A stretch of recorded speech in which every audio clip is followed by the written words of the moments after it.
خوش آمدید کہتے ہیں، لعنت ہو اس پر جو اپنی بہن سے مباشرت کرے، خواہ وہ اس کے باپ کی بیٹی ہو خواہ ماں کی۔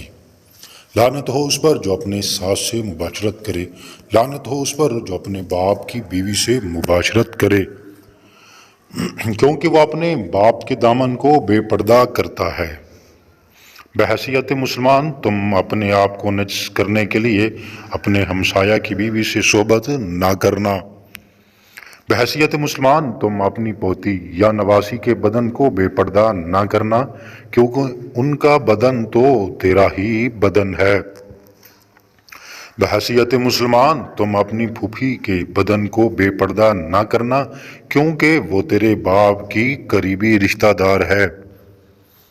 بحیثیت مسلمان تم اپنی خالہ کے بدن کو بے پردہ نہ کرنا، کیونکہ وہ تیری ماں کے قریبی رشتہ دار ہے۔ بحیثیت مسلمان تم اپنے باپ کے بھائی کے بدن کو بے پردہ نہ کرنا، یعنی اس کی بیوی کے پاس نہ جانا، وہ تیری چچی ہے۔ ناظرین، بحیثیت مسلمان تم اپنی بہو کے بدن کو بے پردہ نہ کرنا، کیونکہ وہ تیرے بیٹے کی بیوی ہے، سو تو اس کے بدن کو بے پردہ نہ کرنا۔ بحیثیت مسلمان تم اپنی بھوج کے بدن کو بے پردہ نہ کرنا، کیونکہ وہ تیرے بھائی کا بدن ہے۔ بحیثیت مسلمان تم اپنی ماں کی بدن کو جو تیرے باپ کا بدن ہے بے پردہ نہ کرنا، کیونکہ وہ تیری ماں ہے، تو اس کے بدن کو بے پردہ نہ کرنا۔